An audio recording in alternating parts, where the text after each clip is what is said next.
Hey everyone, tonight we're diving into the most scandalous I do's and spectacular I don'ts in human history. We're talking about weddings that didn't just break hearts, they broke kingdoms, started wars, and occasionally ended with someone's head on a spike.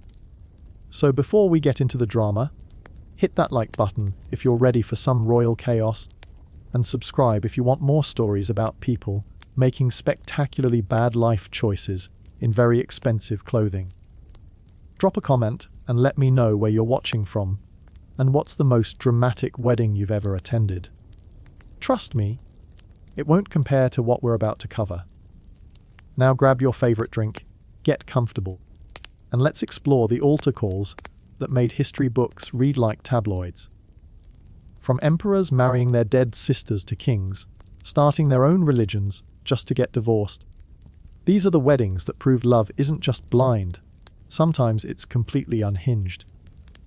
Welcome to the world's most dramatic altar calls, where "till death do us part" was often more of a suggestion than a promise, and where wedding planners had to account for everything from political assassinations to literal acts of God. These are the weddings that made tabloid writers weep with envy and historians reach for stronger wine. Let's begin in ancient Rome, where Caligula decided that traditional Roman marriage customs weren't nearly deranged enough for his tastes. The emperor who once made his horse a consul wasn't about to let something as mundane as wedding etiquette stand in his way. In 38 AD, Caligula shocked even the Romans, who had seen some things, by marrying his own sister Drusilla. Now, Roman nobles were used to keeping it in the family for political reasons, but this was pushing it even by imperial standards. The ceremony was lavish, the guests were terrified, and the Senate collectively pretended this was totally normal while quietly planning their escape routes. But wait, it gets better. After Drusilla died the following year, Caligula declared her a goddess and married her posthumously. Yes, you read that right. He married a dead goddess sister. The wedding guests were reportedly very quiet during the "speak now or forever hold your peace" portion, probably because speaking up against a necrophiliac emperor seemed like a fast track to joining the bride in the afterlife. The marriage lasted until Caligula's assassination in 41 AD, proving that even divine intervention has its limits when it comes to dysfunctional relationships. Fast forward to medieval Europe, where marriages were less about love and more about strategic alliances, which meant weddings could go sideways faster than a poorly planned siege. Take the wedding of Blanche of Castile to Louis II of France in 1200. The bride was 12 years old, the groom was 13, and their families had been trying to kill each other for the better part of a century. But love would conquer all, right? Wrong. The wedding itself went smoothly enough, if you ignore the fact that half the guests were armed, and the other half were plotting various forms of regicide. But the real scandal came years later when Blanche, now Queen of France, became regent for her young son Louis AX. She ruled with an iron fist that made her late husband look like a gentle lamb, crushing rebellions with the kind of efficiency that suggested she'd been taking notes during those early political assassination attempts. The nobles who had smiled politely at her wedding were now fleeing her armies. It turned out the sweet 12-year-old bride had grown into a political powerhouse who could outmaneuver, outfight, and outlive most of her male contemporaries. The scandal wasn't the wedding itself, but what came after. When Europe realized they'd witnessed the birth of one of the most formidable rulers in French history. But if you want a wedding that scandalized contemporary Europe, look no further than the marriage of Henry Vitti to Anne Boleyn in 1533. This wasn't just a wedding, it was a middle finger to the Pope, a declaration of independence from Rome, and a masterclass in how to alienate every major power in Europe simultaneously. Henry had already been married to Catherine of Aragon for nearly 24 years when Anne Boleyn sashayed into court and caught the king's eye. What followed was 6 years of the most dramatic divorce proceedings in European history. Henry literally created his own church, broke with Rome, and risked invasion by Catholic Europe just to marry a woman who, by most accounts, kept him waiting 6 years before agreeing to anything more intimate than political discussions. The wedding itself was conducted in secret, probably sometime in November 1532, with only a handful of witnesses who were sworn to secrecy on pain of death. This wasn't your typical royal wedding, with foreign dignitaries and massive celebrations. This was more like a conspiracy meeting with vows. Anne was already pregnant at the time, which added another layer of scandal to the proceedings. The couple had essentially thumbed their nose at the entire Catholic world, gotten married in secret, and then presented Europe with a fait accompli. The reaction was swift and brutal. The Pope excommunicated Henry, Catherine's nephew Charles threatened invasion, and half of England wondered if their king had lost his mind over a woman who would be executed 3 years later on charges of adultery, witchcraft, and treason. The wedding that was supposed to solve Henry's succession problems instead created a crisis that would define English politics for generations. Speaking of English royal weddings gone wrong, let's discuss the spectacularly awful marriage of King John to Isabella of Angoulême in 1200. John was already an unpopular king, known for losing most of his father's French territories and having the political instincts of a particularly vindictive badger. But his wedding managed to alienate his remaining allies and provide his enemies with all the ammunition they needed. Isabella was already engaged to Hugh de Lusignan when John decided he wanted her for himself. Rather than negotiating or offering compensation, John simply abducted the bride to be and married her immediately. The wedding was conducted with suspicious haste, even by medieval standards, and the guest list was notably short on Isabella's family members, who were understandably upset about the whole kidnapping situation. Hugh de Lusignan, the jilted fiancé, promptly allied himself with Philip Augustus of France, who was always looking for excuses to invade English territories. The marriage that was supposed to strengthen John's position in France instead gave the French king the perfect justification for war. Within 4 years, John had lost Normandy, Anjou, and most of his continental holdings. Isabella, meanwhile, seemed to take the whole affair in stride, bearing John 5 children before he died in 1216. She then promptly married her original fiancé Hugh de Lusignan, because apparently she'd been playing the long game all along. The real scandal wasn't just the kidnapping and forced marriage. It was that Isabella had somehow managed to turn the entire affair to her advantage, while watching 2 kingdoms tear each other apart over her. But for sheer audacity, nothing beats the wedding of Pope Alexander VI's daughter Lucrezia Borgia to Alfonso of Aragon in 1498. The Borgia family had already established themselves as the most scandalous dynasty in Renaissance Italy, which was saying something in an era where political murder was considered a reasonable career move. Lucrezia was 18, beautiful, and had already been married twice before, with both marriages ending in suspicious circumstances that may or may not have involved poison. Her father, the Pope, had decided that his daughter needed to marry Alfonso for political reasons, specifically to create an alliance between the Papal States and the Kingdom of Naples. The wedding was lavish beyond belief, held in the Vatican itself, with cardinals serving as witnesses and the Pope personally conducting the ceremony, which was already problematic because having the Pope marry off his acknowledged daughter was pushing the boundaries of even Renaissance morality. But the real scandal came during the wedding feast, which turned into what contemporary chroniclers described as an orgy of epic proportions. Guests weren't just eating and drinking, they were engaging in activities that would have made a Roman emperor blush. The Pope himself was reportedly participating with enthusiasm, while cardinals and nobles cavorted with courtesans who had been specially imported for the occasion. The wedding night was delayed because both the bride and groom were too drunk to walk, and when Alfonso finally sobered up enough to consummate the marriage, he discovered that his new wife knew tricks that definitely weren't taught in convents. The marriage lasted exactly 2 years, before Alfonso was strangled on his way to breakfast, probably by Lucrezia's brother Cesare Borgia, though the family claimed he died of fever. Lucrezia inherited his wealth, the Pope got his political alliance, and Europe got a scandal that would fuel gossip for centuries.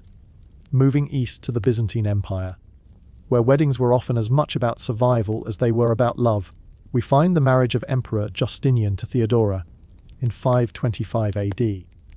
This wasn't just scandalous for its time, it redefined the very concept of a controversial marriage. Justinian was the nephew of the Emperor Justin and heir to the Byzantine throne. Theodora was an actress and dancer, which in 6th century Constantinople was essentially code for prostitute.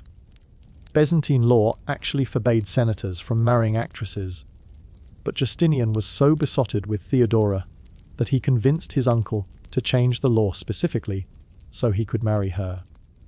The wedding itself was conducted with all the pomp and ceremony befitting an imperial marriage, but half the congregation was probably wondering if they were witnessing the end of the Roman Empire. Theodora had grown up in the Hippodrome, performing in what contemporary sources delicately described as theatrical entertainments that involved considerably less clothing than was considered appropriate for future empresses. She had been the mistress of various powerful men, had travelled throughout the eastern Mediterranean in what could charitably be called a touring company, and had given birth to at least one illegitimate child. The Byzantine nobility were horrified. Here was their future emperor marrying a woman who had literally performed sex acts on stage for public entertainment. But Justinian didn't care, and neither, as it turned out, did Theodora. She proved to be one of the most capable and influential empresses in Byzantine history, co-ruling with her husband and saving his throne during the Nika riots in 532, when she refused to flee Constantinople and instead convinced Justinian to stay and fight. The woman who had scandalized the empire with her wedding became its savior, proving that sometimes the most controversial choices produce the most extraordinary results. But if you think Byzantine weddings were scandalous, wait until you hear about the marriage of Emperor Nero to Sporus in 64 AD. This wasn't just controversial, it defied every social and religious convention of the Roman Empire.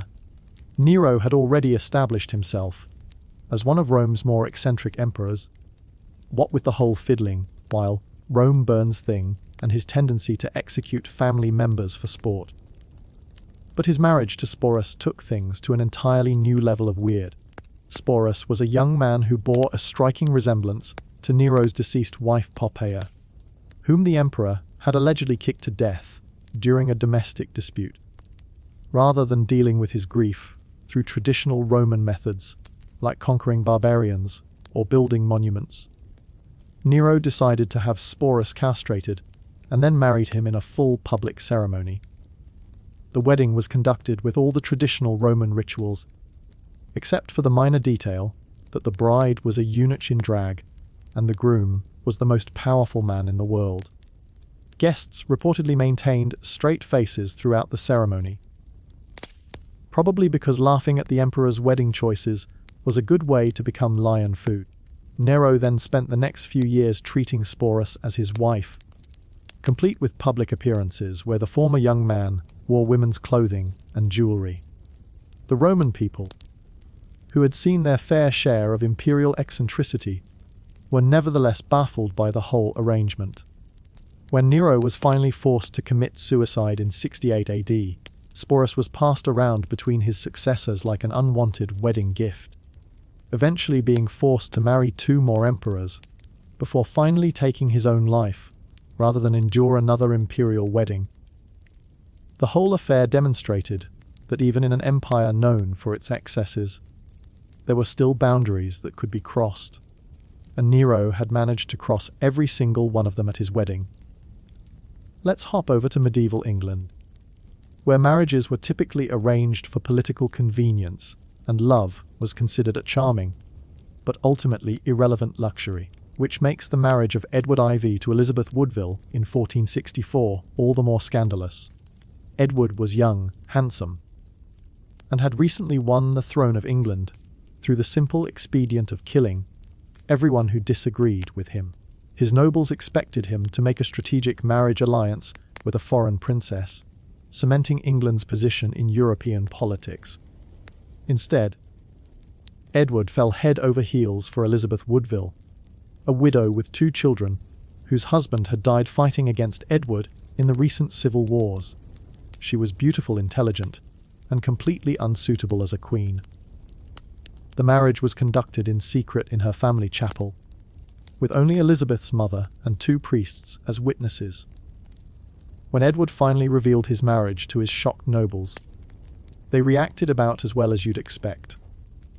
The Earl of Warwick, Edward's chief supporter, and the man who had helped him win the throne, was so furious that he promptly switched sides and tried to overthrow his former ally.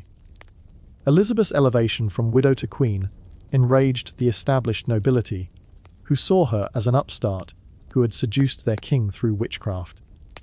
Her mother, Jacquetta of Luxembourg, was actually tried for sorcery, with the prosecution arguing that the Woodville women had used supernatural means to ensnare the king. The marriage also created a diplomatic crisis, as Edward's secret wedding destroyed negotiations for a French alliance that his nobles had been conducting for months. But Elizabeth proved to be more than just a pretty face who had caught the king's eye. She provided Edward with 10 children, including 2 sons who would become the infamous princes in the Tower, and she survived the tumultuous Wars of the Roses through a combination of political acumen and sheer determination. When Edward died in 1483 and her brother-in-law Richard III usurped the throne, Elizabeth managed to protect her remaining children and eventually negotiated the marriage between her daughter Elizabeth of York and Henry Tudor, uniting the warring houses and ending 30 years of civil war. The scandalous marriage that had nearly destroyed Edward's reign ultimately saved England from continued bloodshed. For pure spectacle and political catastrophe, however, nothing quite matches the wedding of Marie Antoinette to Louis XVI in 1770. This wasn't just a marriage. It was a diplomatic event designed to cement the alliance between France and Austria after centuries of warfare. The wedding festivities lasted for weeks, cost more than most European nations' annual budgets, and managed to offend everyone involved. Marie Antoinette was 14, Louis was 15, and both seemed to view the proceedings with the enthusiasm of prisoners being led to execution. The actual ceremony was held at Versailles in front of 6,000 guests, with another 200,000 people crowding outside, hoping to catch a glimpse of the future queen. The bride wore a dress that required 4 ladies in waiting to carry the train, and the groom looked like he would rather be studying lockmaking, which was actually his hobby. But the real scandal wasn't the age of the couple, or even the mind-boggling expense of the celebrations. It was what happened after the ceremony, or more specifically, what didn't happen. The marriage wasn't consummated for 7 years, leading to endless speculation about everything from Louis's physical capabilities to Marie Antoinette's fidelity.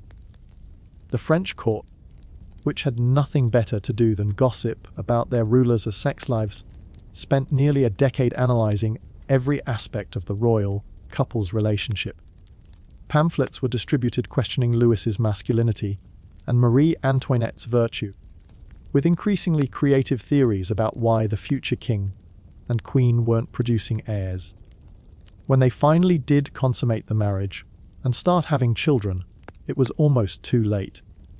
The damage to their reputations was already done, and the French people had gotten used to thinking of their rulers as ineffectual and possibly deviant. The wedding that was supposed to showcase the power and glory of the French monarchy instead became a symbol of its decadence and incompetence, setting the stage for the revolution that would eventually cost both bride and groom their heads. But if you want a wedding that literally started a war, look no further than the marriage of Helen of Sparta to Paris of Troy, assuming you believe any of the Trojan War actually happened, which historians debate with the passion of sports fans arguing about statistics. According to legend, Helen was already married to Menelaus, king of Sparta, when Paris showed up and decided that guest hospitality laws didn't apply to him. The wedding, if it can be called that, was more of an elopement conducted at Spear Point, with Paris essentially kidnapping Helen and sailing back to Troy with his prize. Whether Helen went willingly or was abducted depends on which version of the story you read, but either way, the marriage managed to unite the famously quarrelsome Greek city-states against a common enemy. Menelaus called in every favour owed to him, reminding his fellow kings of their oath to defend Helen's marriage. And before long the Greeks had assembled the largest naval expedition in their history. The wedding that had taken place in Troy was answered by 1,000 ships and 10 years of warfare that left both sides devastated.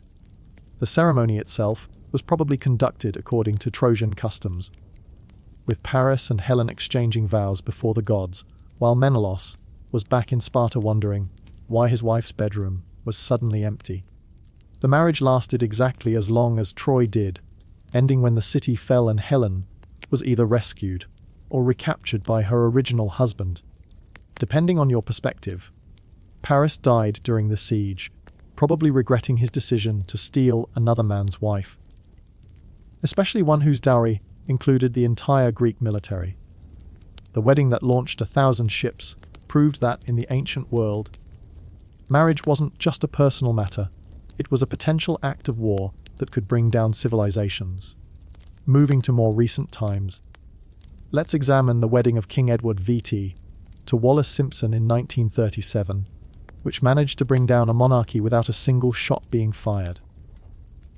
Edward had been king for less than a year when he decided that being Emperor of the British Empire was less important than marrying an American divorcegate.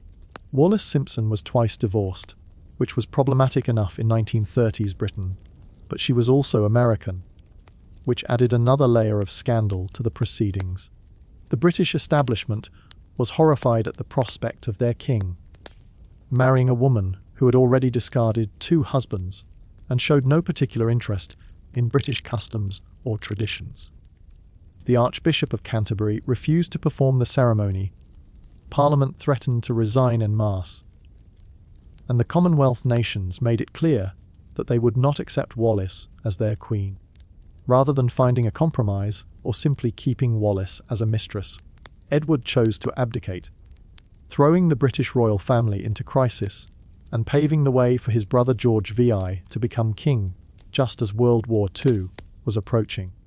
The wedding itself took place in France at the Château de Candé, with only 16 guests in attendance, and the bride wearing a blue mainbocher gown that cost more than most people's annual salary. The ceremony was conducted by a British chaplain who had been specifically recruited for the task, since no member of the Church of England hierarchy would agree to officiate.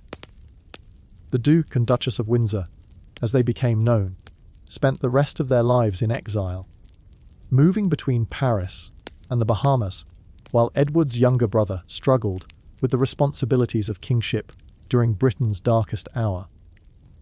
The wedding that had promised to be the romantic story of the century instead became a cautionary tale about putting personal desires ahead of public duty. But for sheer chaos and multiple scandals packed into a single ceremony, nothing beats the wedding of King Henry VT to Catherine Howard in 1540. By this point, Henry had already been through 4 wives, 2 of whom he had executed, one of whom had died in childbirth, and one of whom had been smart enough to survive by agreeing to an annulment. Catherine Howard was 19. Henry was 49 and roughly the size of a small building, having expanded considerably since his athletic youth. She was also spectacularly unsuited to be queen, having already conducted at least 2 passionate affairs before catching the king's attention. The wedding took place quietly at Oatlands Palace, with Henry apparently unaware that his young bride had been anything other than a perfect virgin. Catherine's family had neglected to mention her previous relationships, probably because they valued their heads and wanted to see their daughter crowned queen. The ceremony itself was unremarkable, but what followed was a masterclass. in How Not to Be a Tudor Queen. Catherine continued her romantic entanglements even after marriage, conducting an affair with her distant cousin Thomas Culpeper, while Henry was busy ruling England and eating everything in sight. The Queen and her lover exchanged passionate love letters, met in secret, and generally behaved like teenagers who had never heard of the Tower of London. When the affair was discovered in 1541, Henry's reaction was swift and predictable. Catherine was arrested, tried for treason, and executed within months of the scandal breaking. Culpeper was also executed, along with several servants who had facilitated the affair. The wedding that was supposed to give Henry a young, fertile wife capable of producing male heirs, instead gave him the most humiliating scandal of his reign, and added another queen to his growing collection of executed spouses. Let's venture into the Holy Roman Empire, where marriages were serious political business, and scandal could reshape the map of Europe. The wedding of Emperor Frederick II to Isabella II of Jerusalem in 1225 managed to combine religious controversy, political intrigue, and military adventure into one spectacular mess. Frederick was already excommunicated by Pope Gregory IX for failing to go on crusade as promised, which made things awkward when he decided to marry the Queen of Jerusalem and claim the crown of the Holy Land. Isabella was 13 years old and had already been married once before, to an older nobleman who had conveniently died, leaving her as the sole heir to the Kingdom of Jerusalem. Frederick, who was 31 and known for his intellectual pursuits and complete disdain for papal authority, saw the marriage as an opportunity to become King of Jerusalem without actually having to fight for it. The wedding took place in Brindisi, with Frederick still under excommunication, meaning that technically he was marrying the Queen of Jerusalem while being denied the sacraments of the Catholic Church. The Pope was furious. The Crusader states were confused, and Isabella probably wondered what she had gotten herself into. But Frederick was just getting started. After the wedding, he finally departed for the Holy Land, not to fight the Muslims as expected, but to negotiate with Sultan al-Kamil for the peaceful return of Jerusalem to Christian control. The whole arrangement scandalized both Christians and Muslims, as crusading was supposed to involve considerably more violence and considerably less diplomacy. Frederick managed to regain Jerusalem through treaty rather than warfare, had himself crowned King of Jerusalem in the Church of the Holy Sepulchre while still excommunicated, and then returned to Europe to find that the Pope had invaded his territories while he was away. The marriage that was supposed to give Frederick a legitimate claim to the Holy Land instead embroiled him in decades of conflict with the papacy, though Isabella did provide him with a son before dying in childbirth in 1228, which was sadly typical for medieval queens. For a wedding that managed to offend multiple religions simultaneously, consider the marriage of Akbar the Great to his Rajput princess wives in the 1560s. Akbar was the Mughal emperor of India, a Muslim ruler who controlled most of the Indian subcontinent through a combination of military genius and political pragmatism. His marriages to Hindu princesses were designed to create alliances with the powerful Rajput kingdoms, but they also required him to navigate the complex religious and cultural differences between Islam and Hinduism. The weddings themselves were elaborate affairs that combined Mughal and Rajput traditions in ways that satisfied no one completely. Muslim clerics grumbled about their emperor marrying infidels, while Hindu priests worried about their princesses being forced to convert to Islam. Akbar, who was developing his own syncretic religion that combined elements of Islam, Hinduism, Christianity, and Zoroastrianism, probably enjoyed the controversy. The ceremonies included both Islamic nikah rituals and Hindu marriage customs, with the bride and groom going through multiple sets of vows to satisfy different religious requirements. The most famous of these marriages was to Princess Jodha Bai of Amr, whose wedding feast reportedly lasted for days and included entertainment from across the empire. But the real scandal wasn't the religious mixing. It was Akbar's insistence that his wives be allowed to continue practicing their own faiths after marriage. This was revolutionary in an era when religious conversion was typically expected and often enforced. Akbar built temples within his palace complex so his Hindu wives could worship according to their own traditions, appointed Hindu and Sikh advisors to senior government positions, and generally acted as if religious tolerance was more important than religious purity. The weddings that were supposed to demonstrate Mughal dominance instead created a new model of multicultural governance that would influence Indian politics for centuries.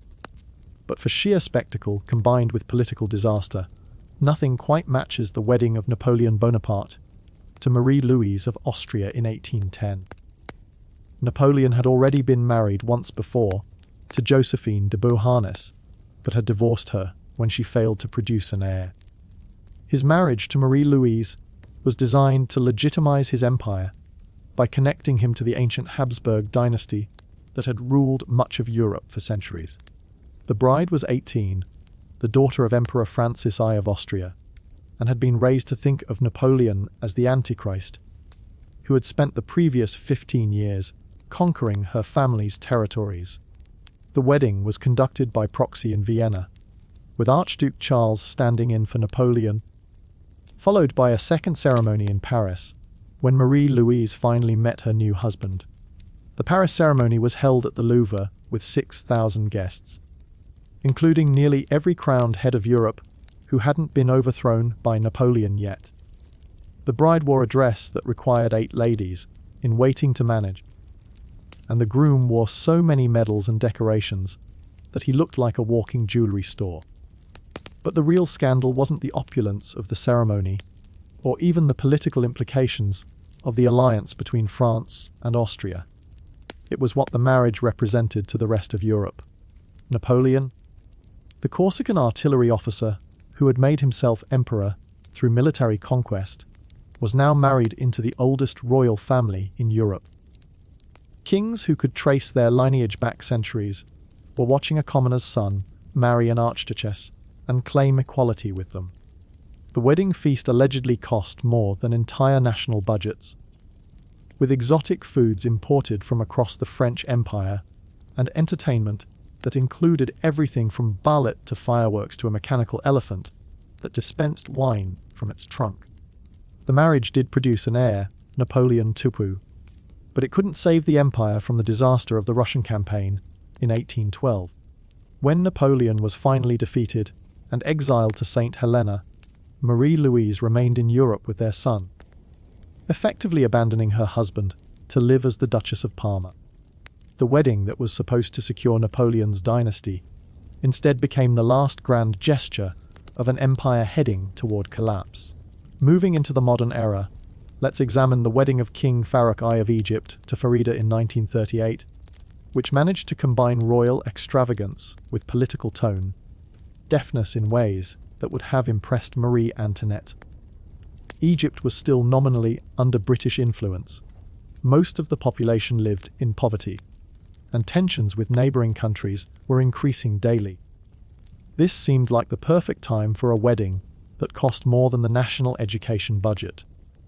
Farida was chosen from photographs, having never actually met the king before their engagement was announced. She was 17, beautiful, and from a prominent Egyptian family, which checked all the boxes for royal marriage requirements. The wedding took place in Cairo with celebrations that lasted for weeks and included fireworks displays that could be seen from orbit. The king wore a uniform covered in so many medals and decorations that he needed assistance walking, while the bride wore a tiara that reportedly contained enough diamonds to finance a small war. The ceremony itself was conducted according to Islamic tradition, but the celebrations that followed were a bizarre mix of Egyptian, European, and Hollywood influences, as King Farouk had developed an obsession with American movies and wanted his wedding to look like a Metro, Goldwyn, Mayer production. The guest list included European royalty, Hollywood stars, and enough diplomats to staff a small United Nations. The wedding feast featured foods imported from around the world, including ice cream flown in from Italy and champagne that had been specially blessed by French monks. But while the king and queen were celebrating in unprecedented luxury, Egyptian newspapers were reporting on famines in the countryside and strikes in the cities. The wedding that was supposed to demonstrate the strength and prosperity of the Egyptian monarchy instead became a symbol of royal disconnect from the struggles of ordinary people. The marriage produced 3 daughters, but ended in divorce in 1948, with Farida claiming that Farouk's lifestyle had become impossible to tolerate. The king's reputation never recovered from the extravagance of the wedding, and when the Egyptian Revolution finally came in 1952, the memory of those lavish celebrations was one of the grievances cited by the revolutionaries who overthrew him. For a wedding that managed to scandalize an entire continent, while simultaneously creating a new form of international diplomacy, consider the marriage of Christina of Sweden to nobody at all in 1654. Wait, that's not quite right. Christina didn't get married, she abdicated instead, which was actually more scandalous than any wedding could have been. Christina had been Queen of Sweden since she was 6 years old, ruling through regents until she came of age, and then governing one of Europe's most powerful kingdoms with intelligence and determination that impressed even her enemies. She was brilliant, educated, and completely uninterested in marriage or producing heirs. When the Swedish nobles pressured her to marry and secure the succession, Christina's response was to abdicate in favor of her cousin Charles Gustav and convert to Catholicism, which was illegal in Sweden. Her abdication ceremony was more dramatic than most royal weddings, with Christina literally removing her crown, scepter, and royal robes in front of the assembled Swedish nobility before walking out of the palace as a private citizen. She then travelled to Rome, converted to Catholicism under the personal instruction of the Pope, and spent the rest of her life as one of Europe's most notorious intellectuals and patrons of the arts. The scandal wasn't just that she had abandoned her throne. It was that she had chosen personal freedom over royal duty in an era when monarchs were expected to sacrifice everything for their kingdoms. European courts didn't know how to react to a queen who had voluntarily given up power, and Christina seemed to enjoy their confusion.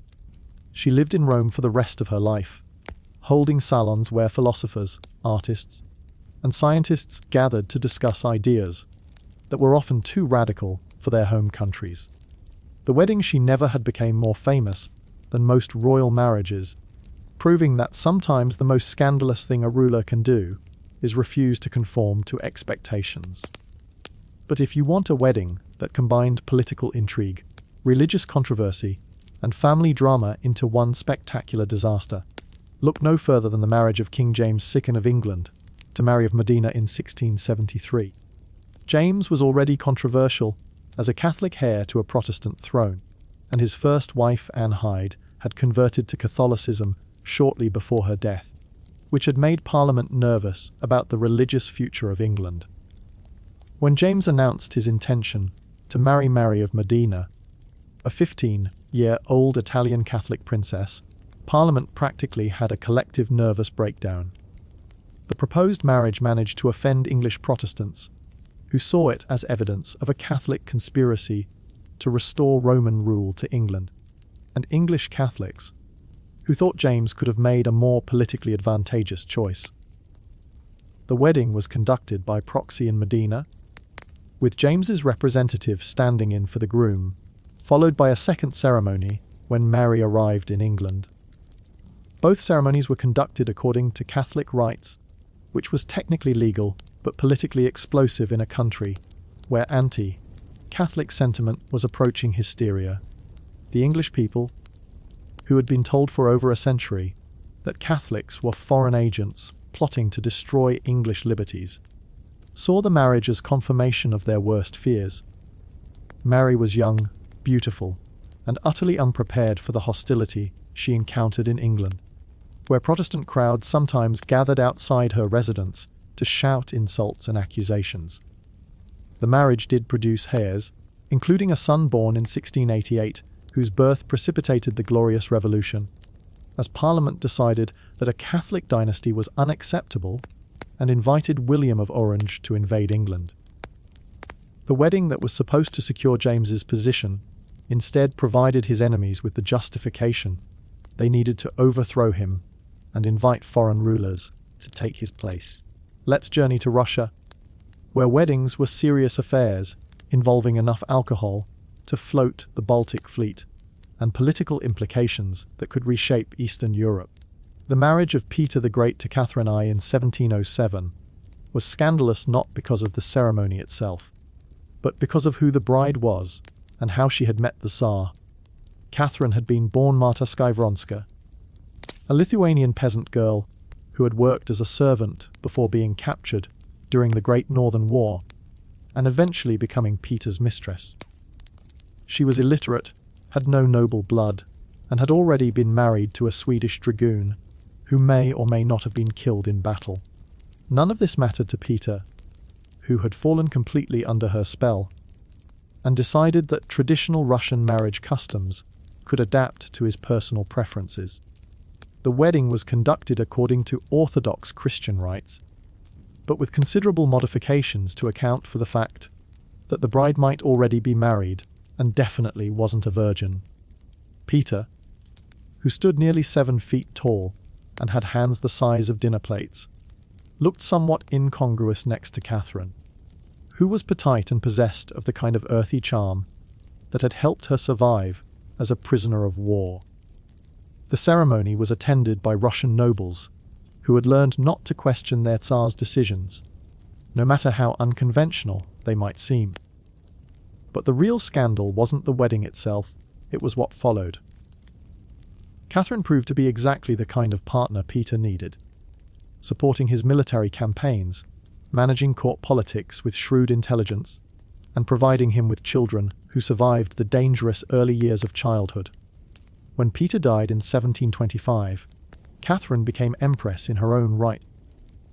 Ruling Russia for 2 years with the same practical competence she had brought to her role as Serena, the peasant girl who had scandalized the Russian court by marrying the Tsar, became one of the most effective rulers in Russian history, proving that sometimes the most controversial marriages produce the most successful partnerships. For a wedding that managed to combine religious fanaticism, political rebellion, and mass hysteria into one terrifying spectacle, consider the marriage ceremonies conducted by Jan van Leyden in Emmenenster in 1534 during the Anabaptist Rebellion. Van Leyden had declared himself king of the New Jerusalem and instituted polygamy as a religious requirement, which meant that weddings became both political statements and acts of religious devotion. The ceremonies were conducted in the town square with the entire population forced to attend, while armed guards ensured that no one expressed disapproval of the proceedings. Van Leyden himself married multiple wives in a single ceremony, claiming divine inspiration for his actions and threatening anyone who questioned his authority with immediate execution. The brides ranged in age from teenagers to elderly widows, with some appearing to be willing participants and others clearly terrified by the whole experience. The wedding feast that followed each ceremony was a grim affair, as Emmenenster was under siege by Catholic and Lutheran forces, and food was becoming increasingly scarce. Van Leyden's solution was to decree that wedding celebrations were religious obligations that took precedence over practical concerns like starvation. So the population was forced to celebrate while their city was slowly starving. The marriages were conducted according to Van Leyden's personal interpretation of biblical law, which seemed to change daily depending on his mood and the political situation. When the siege finally ended and Emmenenster was recaptured by conventional forces in 1535, Van Leyden and his supporters were executed in ways that made medieval torture seem gentle by comparison. The weddings that had been conducted as acts of religious devotion were revealed to be the desperate attempts of a fanatic to maintain control over a doomed rebellion. But if you want a wedding that literally changed the course of Western civilization, examine the marriage of Constantine the Great to Fausta in 307 AD. Constantine was not yet emperor when the wedding took place, but he was already positioning himself as a major player in the complex politics of the late Roman Empire. Fausta was the daughter of Maximian, one of Constantine's rivals for imperial power, and the marriage was designed to create an alliance between two powerful families competing for control of Rome. The wedding was conducted according to traditional Roman customs, with sacrifices to the gods, elaborate processions, and enough wine to supply a small army. But the real scandal wasn't the ceremony itself. It was what happened afterward, when Constantine began his conversion to Christianity. The emperor, who had married according to pagan rituals, gradually embraced a faith that condemned many of the practices that had defined Roman marriage for centuries. Constantine's conversion created tension within his own household, as Fausta remained committed to traditional Roman religious practices, while her husband was busy revolutionizing the spiritual foundation of the empire. The marriage produced 3 sons, who would eventually rule portions of the Roman Empire, but it ended in tragedy when Constantine ordered Fausta's execution in 326 AD on charges of adultery with her stepson Crispus, whom Constantine had also executed. Whether the charges were true, or whether Constantine had been manipulated by court, intrigue remains one of history's great mysteries. But the scandal destroyed what had been one of the most politically important marriages in Roman history. The wedding that had been designed to unite 2 powerful families instead ended with the destruction of both bride and groom's reputations. Though Constantine's conversion to Christianity would outlast the personal tragedy and reshape European civilization. Now let's examine a wedding that managed to scandalize the Islamic world while simultaneously creating one of history's greatest love stories. The marriage of Shah Jahan to Mumtaz Mahal in 1612 was controversial not because of any impropriety, but because of the extraordinary devotion it inspired and the lengths to which Shah Jahan would go to honor his wife's memory. Mumtaz Mahal, whose name meant chosen one of the palace, was Shah Jahan's second wife, but she quickly became the center of his emotional and political life in ways that worried the Mughal court.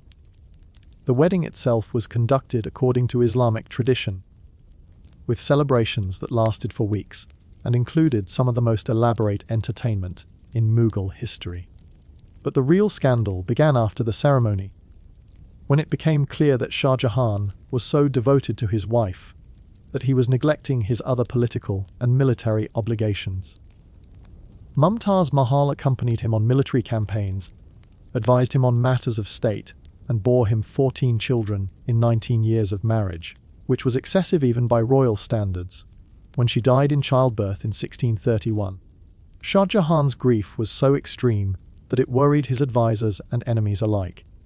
The emperor stopped appearing in public, abandoned his military campaigns, and began planning a memorial that would consume the imperial treasury and take 22 years to complete. The Taj Mahal, which began as a tomb for Mumtaz Mahal, became the most expensive monument to marital love in human history, requiring the labor of over 20,000 workers and craftsmen from across the Islamic world. The wedding that had produced such extraordinary devotion ultimately bankrupted the Mughal Empire and left it vulnerable to British expansion, proving that even the greatest love stories can have political consequences. For a wedding that combined royal duty with personal disaster in ways that would have made Shakespeare weep with admiration, consider the marriage of Princess Diana to Prince Charles in 1981. This wasn't just a wedding. It was a global media event watched by an estimated 750 million people, making it one of the most viewed ceremonies in television history. Diana was 20 years old, Charles was 32, and the age difference was the least of their problems. The bride was a kindergarten teacher with minimal experience of royal protocol, while the groom was heir to the British throne and had been in love with another woman, Camilla Parker Bowles, for years. The wedding took place at St. Paul's Cathedral with a guest list that included virtually every crowned head in Europe, plus enough politicians, celebrities, and dignitaries to staff a small United Nations. Diana wore a dress with a 25-foot train that required careful choreography to navigate the cathedral steps, while Charles wore his naval commander uniform and the expression of a man attending his own execution. The ceremony itself went smoothly enough, apart from Diana accidentally reversing the order of Charles's names during her vows and Charles promising to share his worldly goods rather than his worldly goods. But the real problems began during the honeymoon. The couple spent 2 weeks on the royal yacht Britannia, during which it became apparent that they had virtually nothing in common, and very different ideas about what marriage should involve. Diana wanted romantic attention and emotional intimacy, while Charles wanted to continue his relationship with Camilla and pursue his interests in architecture and organic farming. The marriage that had been presented to the world as a fairy tale romance quickly devolved into a public relations nightmare, with both spouses giving interviews that revealed intimate details of their dysfunction. Diana's admission that there were 3 people in this marriage became one of the most famous quotes in royal history, while Charles's televised confession of adultery destroyed whatever remained of his reputation. The wedding that was supposed to modernize the British monarchy instead exposed its fundamental contradictions and set the stage for a divorce that would rock the institution to its foundations. But for sheer audacity combined with religious controversy, nothing quite matches the wedding of King Henry to Anne of Cleves in 1540. By this point, Henry had already been through 3 wives and had established himself as a monarch who took marriage seriously enough to execute people over it. Anne of Cleves was chosen through a portrait painted by Hans Holbein, as Henry had decided that diplomatic marriages should be conducted like art transactions. The painting showed an attractive woman with intelligent eyes and a demure expression, which was exactly what Henry thought he wanted in a wife. The reality was somewhat different. When Anne arrived in England for the wedding, Henry took one look at her and allegedly declared her a Flanders mare, which was not exactly the romantic greeting she had probably been expecting. But the marriage contract had already been signed. The political alliance with the German Protestant princes was too important to abandon, and backing out would have created a diplomatic crisis that even Henry wasn't prepared to handle. So the wedding proceeded at Greenwich Palace with the groom looking like he would rather be anywhere else, and the bride presumably wondering why her new husband kept staring at her with unconcealed disappointment. The ceremony was conducted according to the newly reformed Church of England rituals, with Henry's recently appointed Archbishop of Canterbury officiating. The wedding night was reportedly a disaster, with Henry later claiming that he had been unable to consummate the marriage because of his bride's alleged physical defects, though contemporary sources suggest the problem was more likely Henry's own declining health and massive obesity. The marriage lasted exactly 6 months before Henry annulled it on the grounds of non-consummation, making Anne of Cleves the luckiest of Henry's wives, since she was the only one who managed to survive the experience with both her head and a generous pension. Anne, who was apparently more intelligent than her portrait suggested, agreed to the annulment with cheerful cooperation and spent the rest of her life as one of the wealthiest women in England, occasionally writing chatty letters to her former husband and stepdaughters. Let's venture into the Byzantine Empire during one of its more chaotic periods to examine the marriage of Emperor Michael III to Eudokia Ingarina in 855 AD. This wedding was scandalous, not just because of the circumstances surrounding it, but because it represented the culmination of one of the most bizarre love triangles in imperial history. Michael III had been controlled by his mother Theodora and her advisor Theoctistus until he came of age and decided that being manipulated by regents was considerably less fun than being emperor. His solution was to have Theoctistus murdered and his mother confined to a convent, which was a fairly standard way of resolving family disputes in 9th century Byzantium. But Michael's real problem was his obsession with Eudokia Ingarina, who was already married to his best friend and Emperor Basil I, rather than accepting that his friend's wife was off limits. Michael decided to arrange a marriage between Eudokia and himself while keeping Basil as his partner in government. The wedding ceremony was conducted in the Hagia Sophia, with all the pomp appropriate to an imperial marriage, but the guest list was notably short on people who actually approved of the arrangement. Eudokia found herself married to one emperor, while still technically married to another, a situation that confused even Byzantine canon lawyers, who were used to complex marital arrangements. The real scandal was that Michael apparently didn't care about the legal or religious implications of his actions, as long as he got what he wanted. The marriage lasted until 1867, when Basil I decided that sharing his wife with his emperor was less appealing than being sole emperor, so he arranged Michael's assassination and married Eudokia himself for the third time. The wedding that had been intended to solve Michael's romantic problems instead created a dynastic crisis that would influence Byzantine politics for generations. For a wedding that managed to combine international diplomacy, religious persecution, and mass migration into one spectacular political disaster, consider the marriage of Louis XIV of France to Maria Theresa of Spain in 1660. This wasn't just a royal wedding. It was the cornerstone of the Treaty of the Pyrenees, designed to end decades of warfare between France and Spain by uniting their royal families. The bride was 22, deeply religious, and had been raised to believe that marrying the Sun King was her sacred duty to God and Spain. The groom was also 22, was already conducting affairs with half the women at Versailles, and viewed marriage as a political obligation that shouldn't interfere with his personal pleasures. The wedding took place on the border between France and Spain, with the ceremony conducted simultaneously, in both languages to satisfy diplomatic protocol.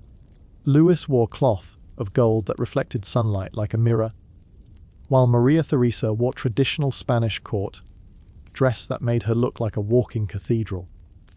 The celebrations lasted for weeks and included entertainments that showcased the cultural traditions of both kingdoms, though Louis seemed more interested in the French portions of the program.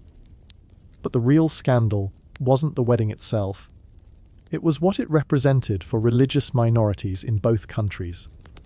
The marriage treaty included provisions requiring both kingdoms to suppress Protestant and Jewish populations more vigorously, as Catholic unity was seen as essential to the success of the alliance. The wedding that was supposed to bring peace between France and Spain instead intensified religious persecution across Europe, leading to mass migrations as minorities fled to more tolerant countries. Maria Theresa proved to be a devoted wife who bore Louis 6 children, but she never managed to compete with his mistresses for his attention or affection. She spent most of her marriage trying to save her husband's soul through prayer and charitable works, while Louis spent his time creating the most elaborate court culture in European history. The marriage that had been designed to unite two Catholic kingdoms instead highlighted the growing tension between personal desire and political duty that would eventually contribute to the French Revolution. But if you want a wedding that literally redefined the concept of royal marriage, examine the union of Queen Victoria to Prince Albert in 1840. This was scandalous not because of any impropriety, but because it represented a complete departure from traditional royal marriage practices. Victoria was 20 years old, had been queen for 3 years, and was determined to marry for love, rather than political convenience. Albert was her first cousin, a minor German prince with no significant political power and virtually no money, making him an unlikely choice for the Queen of the British Empire. The wedding took place at St.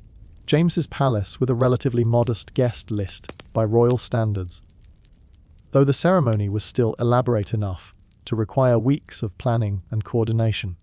Victoria wore white silk satin with a train supported by 8 bridesmaids, establishing the tradition of white wedding dresses that would influence bridal fashion for centuries.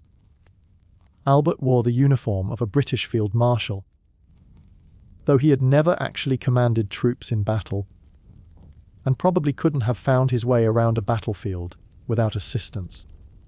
But the real scandal was what happened after the wedding, when it became clear that Victoria intended to treat her husband as an equal partner in both marriage and government. This was revolutionary in an era when royal wives were expected to be decorative and submissive, while royal husbands typically controlled their wives' political decisions. Victoria and Albert created a new model of royal marriage based on intellectual partnership, shared interests, and genuine affection, which confused and sometimes alarmed their contemporaries. Albert became Victoria's closest advisor on everything from foreign policy to art collection, while Victoria deferred to his judgment on matters where she felt he had superior knowledge. The couple produced 9 children, who married into royal families across Europe, creating a network of alliances that would influence European politics for generations. But their partnership also created tensions with Parliament and the British establishment, who weren't sure how to deal with a foreign prince who wielded significant political influence through his wife. When Albert died of typhoid fever in 1861, Victoria's grief was so extreme that she withdrew from public life for years, demonstrating the depth of emotional connection that had developed between them. The wedding that had seemed like a minor romantic indulgence became the foundation for a partnership that redefined both the British monarchy and European royal culture. Let's examine a wedding that managed to scandalize 3 different empires simultaneously, while creating one of history's most politically disastrous marriages. The union of Archduke Franz Ferdinand of Austria-Hungary to Countess Sophie Chotek in 1900 was controversial from the moment it was announced, as Sophie was considered unsuitable for a member of the Habsburg dynasty. She was Czech nobility rather than royal blood, which meant that any children from the marriage would not be eligible to inherit the Austrian throne. Emperor Franz Joseph initially refused to approve the marriage, leading to a family crisis that threatened to tear apart the Habsburg dynasty.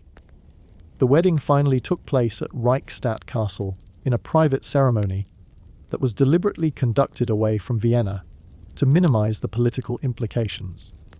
Franz Ferdinand was required to renounce any dynastic rights for his future children, while Sophie was denied the title of Archduchess and forced to accept the lesser designation of Duchess of Hohenberg. The ceremony itself was conducted according to Catholic tradition, but the guest list was carefully managed to include only family members who supported the marriage, which excluded most of the European royal family.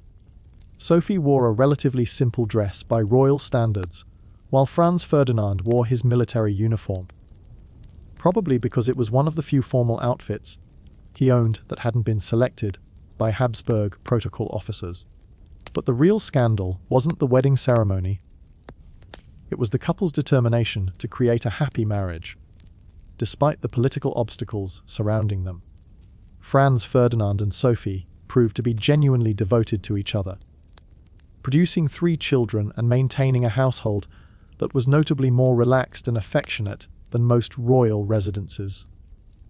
The problem was that their happiness made other royal marriages look dysfunctional by comparison, and their children's exclusion from the succession created ongoing political tensions within the Habsburg dynasty.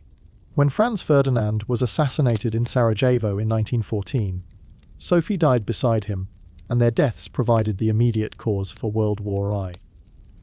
The wedding that had been conducted to avoid political controversy instead created the conditions for the most devastating conflict in human history up to that point. For a wedding that combined religious fanaticism, political opportunism, and mass delusion into one terrifying spectacle. Consider the marriage ceremonies conducted by David Koresh at the Branch Davidian compound in Waco, Texas, during the 1990s. Koresh had declared himself the final prophet and claimed the right to marry multiple women as part of his religious mission, which created a situation where weddings became both religious rituals and exercises in psychological control. The ceremonies were conducted according to Koresh's personal interpretation of biblical law, which seemed to change depending on his immediate desires and the political situation within the compound. Brides ranged in age from teenagers to middle-aged women, with some appearing to be willing participants and others clearly coerced into participating. The weddings took place in the compound's chapel, with the entire community forced to attend and express enthusiasm for the proceedings, while armed guards ensured that no one questioned Koresh's authority or the legitimacy of the marriages. The ceremonies themselves combined elements of Protestant Christianity with Koresh's personal mythology, creating rituals that satisfied no traditional religious requirements while serving his need to maintain control over his followers. The wedding feasts that followed were grim affairs, as the compound was under increasing scrutiny from federal authorities, and resources were being diverted toward preparations for what Koresh claimed would be the final battle between good and evil. When federal agents finally attempted to serve arrest warrants at the compound in 1993, the resulting siege ended with a fire that killed Koresh and most of his followers, including many of the women he had married in his bizarre ceremonies. The weddings that had been presented as religious obligations were revealed to be part of a systematic program of abuse and manipulation that had tragic consequences for everyone involved. But let's return to more traditional royal scandals with the marriage of King George IV to Caroline of Brunswick in 1795. This wedding was doomed from the moment it was arranged, as George had already been secretly married to Maria Fitzherbert, a Catholic widow, for 10 years. The marriage to Caroline was arranged by Parliament to encourage George to produce legitimate heirs and pay off his enormous debts, which had reached levels that threatened the stability of the British government. Caroline was George's first cousin, which was typical for royal marriages, but she was also known for her unconventional behaviour, poor hygiene, and complete inability to understand British court etiquette. The wedding took place at St. James's Palace, with George reportedly drunk throughout the ceremony and Caroline apparently unaware that her new husband found her physically repulsive. The marriage was consummated exactly once, producing Princess Charlotte, and then George and Caroline separated permanently, creating a scandal that would dominate British politics for decades. Caroline took up residence in Italy, where she conducted affairs with various local noblemen and adopted a lifestyle that shocked even sophisticated Europeans. When George finally became king in 1820, Caroline returned to England and demanded to be crowned queen, leading to a public trial where intimate details of both their private lives were aired before Parliament and the press. The wedding that was supposed to solve George's financial problems instead created a constitutional crisis that nearly brought down the monarchy, while providing the British people with the most entertaining royal scandal in their history. Moving to more recent times, let's examine the wedding of King Farouk I of Egypt to Nariman Sadek in 1951, which managed to demonstrate everything wrong with the Egyptian monarchy in one spectacularly tone: deaf ceremony. Farouk had divorced his first wife Farida in 1948 and had spent 3 years conducting affairs with European actresses and American socialites while his country struggled with poverty, political instability, and the aftermath of the Arab-Israeli war. Nariman was 16 years old, from a middle-class Egyptian family, and had been selected by Farouk after he saw her photograph in a beauty contest. The wedding took place in Cairo with celebrations that lasted for weeks and cost more than most national budgets, while Egyptian newspapers reported on strikes, famines, and political demonstrations throughout the country. The ceremony itself was conducted according to Islamic tradition, but the celebrations that followed were a bizarre mix of Egyptian, European, and Hollywood influences, as Farouk had maintained his obsession with American movies and wanted his wedding to look like a Metro-Goldwyn-Mayer production. The guest list included European royalty, Hollywood celebrities, and enough diplomats to staff a small United Nations, while the Egyptian people were largely excluded from the celebrations except as spectators watching from behind police barriers. The wedding feast featured foods imported from around the world, including caviar flown in from Russia and champagne that had been aged in French monasteries, while most Egyptians were struggling to afford basic necessities. But the real scandal wasn't just the extravagance, it was the timing. Egypt was facing a political crisis that would lead to revolution within a year, and Farouk's lavish wedding became a symbol of royal indifference to the suffering of ordinary people. The marriage produced one son, but ended effectively when the Egyptian revolution overthrew Farouk in 1952, sending the royal family into exile and ending more than a century of dynastic rule. The wedding that was supposed to demonstrate the stability and prosperity of the Egyptian monarchy instead became its epitaph. Finally, let's conclude with a wedding that managed to scandalize the entire Western world, while simultaneously creating one of history's most politically significant marriages.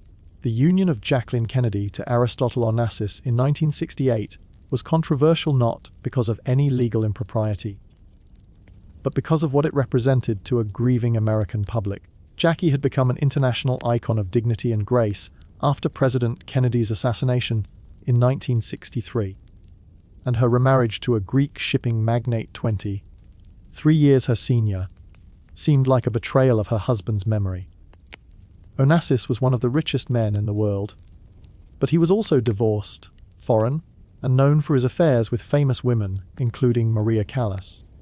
The wedding took place on Onassis's private island of Scorpios in a Greek Orthodox ceremony that few Americans understood and fewer still approved of. Jackie wore a beige chiffon dress that seemed deliberately understated, while Onassis wore a dark business suit that made him look more like a banker than a groom. The ceremony was conducted in Greek according to Orthodox tradition, with rituals that included the bride and groom wearing crowns connected by ribbons and walking around the altar 3 times to symbolize the dance of Isaiah. But the real scandal wasn't the religious differences or even the age gap, it was the money. Onassis was reported to have signed a prenuptial agreement guaranteeing Jackie $3 million immediately and $200,000 per year for life, leading American newspapers to suggest that the former First Lady had sold herself to the highest bidder. The marriage lasted until Onassis's death in 1975, during which Jackie divided her time between New York and Greece while maintaining her role as a cultural icon and patron of the arts. But she never recovered her previous status in American public opinion, and the wedding that was supposed to give her financial security and personal happiness instead marked the end of her position as America's unofficial queen. The ceremony that shocked the world demonstrated that even the most beloved public figures can find themselves trapped between personal desire and public expectation, and that sometimes the most scandalous weddings are those that reveal the gap between private happiness and public duty. These weddings, spread across centuries and continents, remind us that marriage has always been about more than just 2 people promising to love each other. Whether conducted in medieval castles, imperial palaces, or private islands, weddings reflect the social, political, and religious tensions of their times, often serving as flashpoints for conflicts that extend far beyond the bride and groom. The scandals they created weren't just gossip for idle courtiers. They were symptoms of deeper contradictions within the societies that produced them. From ancient Rome to modern America, the most controversial weddings have been those that challenged existing power structures, crossed religious or cultural boundaries, or forced societies to confront uncomfortable truths about themselves. And perhaps that's the real lesson of these scandalous ceremonies, that the institution of marriage, for all its personal significance, has always been a public act with political consequences, and that sometimes the most shocking thing about a wedding isn't what happens during the ceremony, but what it reveals about the world in which it takes place.